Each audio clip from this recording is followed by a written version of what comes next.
자, 그럼 오늘은 김두호 멘토와 함께합니다. 멘토님 안녕하세요. 네, 안녕하세요. 네, 요즘 지수 흐름은 크게 뭐 이상 징후는 없는 것 같은데요. 네. 이런 시장에서 어떤 섹터를 좀 봐야 될까요, 멘토님? 뭐 지금 현재에서 가장 좀 봐야 될 건 리오프닝이죠. 뭐 새롭게 리오프닝. 코로나 피해주였던 게 네. 다시 회복하는 쪽을 좀 봐야 될 것 같다라고 생각이 되는데, 뭐 시장이 반등이 나오는 거는 기술적인 부분이 조금 있는 겁니다. 낙폭이 워낙 컸었기 때문에 기술적 반등이 나오는 거고요. 그 포인트 역시 제가 앞서 얘기 드렸던 구간에서 나오고 있다라는 거 조금 보시면 좋을 것 같고, 제가 뭐 정확할 수는 없지만 제 통계에서는 12월 2일, 그러니까 앞서도 얘기 드렸지만 2020년 12월 2일 때가 상당히 중요한 포인트, 글로벌 시장의 전반적인 큰 포인트였다라고 얘기를 드렸었는데, 지수가 그 자리 때 오면은 기술적 반등이 나올 겁니다 라고 했던 대로 현재 나오고 있는 상황이다라고 보시면 될 것 같고요. 뭐 그 포인트 자체가 화면을 보시면은 지수 자체가 2600, 과거 2020년도 때로 가보면 그 자리대가 이 2002년대가 포인트가 우리 코스피 지수가 2630포인트, 40포인트대 정도 됩니다. 그 자리에서 반등이 나온 거고요. 그 자리에서 기술적 반등성이 좀 보여지고 있는 흐름으로 보시면 될 것 같고, 기술적 반등입니다. 근데 그게 아직까지 조금 더 영향력이 남았다라고 보시는 게 좋을 것 같습니다. 뭐 그 관련성으로는 돌발이 악재가 많이 있는 건 분명합니다. 지정학적 리스크라는 부분도 잠시 좀 멈춰있지만 외교적인 대화로 해결해 나가겠다라고 하면서도 계속 병력을 보내고 있는 상황, 계속 대립 상태고요. 미국이 또 중국에 대한 무역 압박을 계속하고 제재를 가하는 그런 분위기가 어제 또 투매를 또 일으키기도 했었고, 그리고 금리 인상에 대한 부분도 역시 아직까지 시간적인 부분에서 자꾸 어떻게 될 거다라는 내용성은 있지만 점진적으로 전체적인 분위기가 약간은 완화되고 있다. 하지만 돌발적인 부분의 지정학적 리스크가 어느 순간에 또 건드릴지 모르기 때문에 그런 부분 좀 주의할 필요가 있고요. 거기에 이제 코로나는 이제 점진적으로 이제 그대로 가는 분위기입니다. 5만 명 가까이가 나와도 우리나라 시장에서도 제재 좀 더 강하게 이제 제재를 가하기보다는 더 푸는 쪽으로 가고 있다는 거는 이제 오프라인 쪽, 그러니까 리오프닝 쪽으로 관련해서 항공이나 뭐 여행, 다양한 쪽에서 매기가 돌기 시작하고 있는데, 뭐 올라가는 말에 올라탈 필요가 없습니다. 눌림이 분명히 있을 거고 그 안에서도 옥석을 가려야 되고요. 실적에 대한 부분들이 코로나 이전에도 실적을 유지하면서 있었던, 좋지 않았었을 겁니다. 화장품 쪽의 일부 종목들 중국 영향은 좋지 않았는데 그런 걸 무작정 대응하기보다는 실적에 대한 부분들이 회복세와 이런 추세적인 분위기가 있는 쪽으로 좀 보는 게 맞다라고 생각이 되고요. 그래서 리오프닝 쪽 관련된 부분 조금 체크해보는 쪽으로 계속 보시는 게 추세적으로 갈 겁니다. 그래서 눌리는 걸 봐도 된다. 올라가는 걸 올라탈 필요 없다. 시간적으로 점진적으로 갈 거니까 눌리는 걸 좀 대응하면 좋겠다라고 생각이 되고요. 그리고 이 리오프닝 관련해서는 우리가 생각했을 때 너무 단순하게 생각할 필요 없을 것 같습니다. 반도체 공급난 이런 부분도 이제 코로나 해소로 인해서 해소가 점진적으로 속도가 빨라진다는 얘기입니다. 공급난에 아직까지 있지만 그 부분의 해소가 속도가 좀 더 빨라질 수 있다는 부분에서 역시 전장이나 그리고 IT 쪽 연계가 돼 있죠. 우리나라 뭐 대표적으로 삼성 그리고 LG, 현대차 자동차 쪽에 대한 부분 조금 뒤로 두고요. IT 부품이 전장 쪽으로 옮겨가는 인포테인먼트나 이런 쪽으로 LG전자 관련된 부분, 애플카 이슈 이런 쪽을 또 단기적으로 본다라고 할 때 기회가 될 수 있으니까요. 역시 전체적인 코로나 분위기에서 오프닝 될 수 있는 거는 공급난까지 포함해서 IT 쪽으로까지 같이 보면 좋겠다, 이렇게 의견을 드리도록 하겠습니다. 임성진 님께서 현대모비스 27만 5천 원에 50% 너무 안 오르네요 라고 하셨는데요. 현대모비스 어떻게 보세요?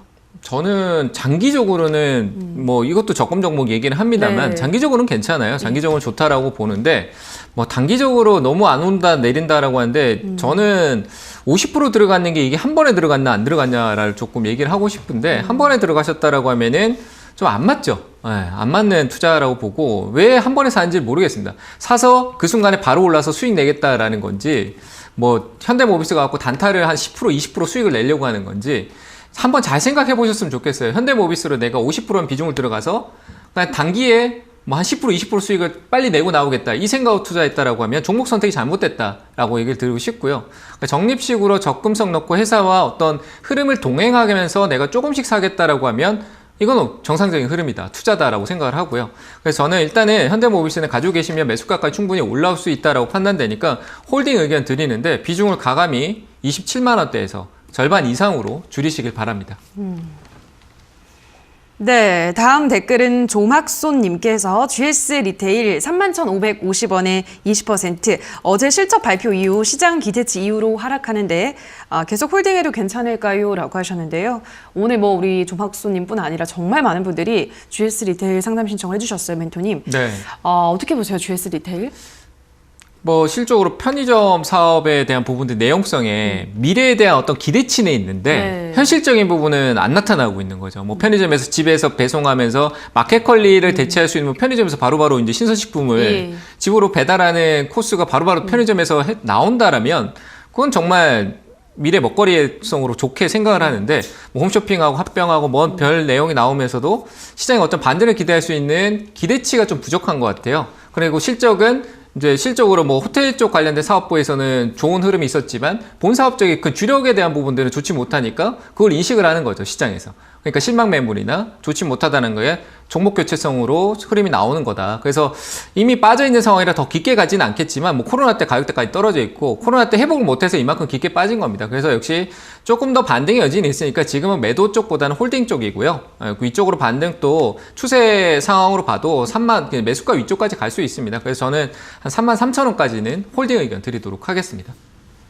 유선영님께서 JW 신약 4,900원에 50%, 비중 때문에 걱정이 많아요. 진단 꼭 부탁드려요. 라고 하셨는데요. 네, 비중이 많긴 한데 이것도 탈모 관련주로 엮여 있으니까요, 멘토님. 한번 또 슈팅이 나와줄까요? 그냥 반등 나오면 그냥 매도 의견 드릴게요. 이거는 더 고민할 필요 없고요. 이미 반등의 기회가 있었음에 팔지 않았다라고 저는 생각이 되고 그냥 계속 들고 있는 거예요. 안 팔고. 네. 계속 더 오르겠지 더 오르겠지 하면서 수익을 받다가 계속 그냥 들고 있는 것 같아요. 그래서 저는 이거는 반등 줄 때 한번 지금 여기서 자리에서 반등 한번 줄 때 꼭 매도 의견 드리도록 하겠습니다. 네, 자 그럼 다음 댓글은 황태현님께서 우리금융지주 16,600원에 15%, 4년째 방치 중인데 상승세는 탔는데 이거 언제 탈출하면 될까요? 라고 하셨거든요. 와, 진짜 오래 들고 계셨네요. 근데 아직까지도 매수가 근처에 못 왔어요, 멘토님. 근데 워낙 지금 힘이 좋다 보니까 어떻게 보세요? 가능할까요, 탈출이? 뭐 배당 많이 챙기셨고 네. 이제 그냥 배당 지금 이 결과를 보면 매수가 근처에 다 오고 넘어가면은 배당은 내가 연간 배당 계속 받았고 네. 이제 이익이 그러니까 본전을 팔아도 이익이잖아요. 예.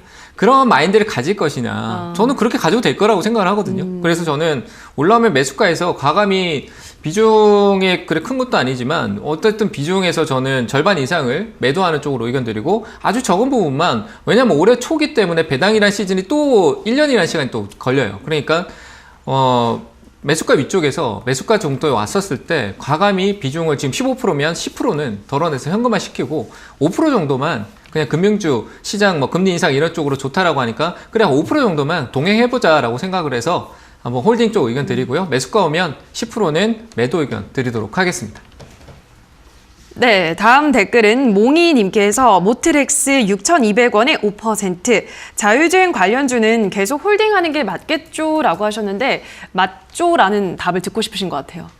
네, 어떻게 뭐 일단 생각하세요? 자율주행은 아직까지 모멘텀이 살아있죠. 네. 그래서 맞죠? 네, 네. 맞습니다. 맞으니까 일단은 홀딩인데 홀딩입니다. 모트렉스도 홀딩이긴 한데 대응은 해줘야 될 것 같아요. 올라올 때 대응을 해주는 게 맞고 계속적으로 들고 가는 게 아니라 시세적으로 지금 봐도 돌파가 여기 지금 박스권을 지금 장기적으로 작년 3월 달부터 만들고 있는 과정인데 이 과정에서 이게 확실하게 넘어가야 박스가 완성이 되는 거예요. 그러니까 확실하게 이제 재료가 반영이 되고 자율주행이 맞았구나가 되는 거예요. 지금은 맞다 안 맞다를 누구도 확인할 수 없는 거거든요. 시세가 분출이 되고 터져야 되니까 그 재료가 반영된 거잖아요. 지금은 이것도 저것도 아니에요. 그러면 그런 재료를 주고 강하게 올라가지 않는 이상 천천히 올라온다면 위에서 팔아야죠. 그래서 저는 그런 강한 돌파의 흐름이 나오지 않는다라면은 7,000원 매도 의견 드리고 돌파 나오면 위에서 더 큰 수익으로 이익을 챙기는 건데 그게 아니니까 현재는 목표가를 6,800원 제시해 드릴 테니까 6,800원 매도 하시길 바랍니다.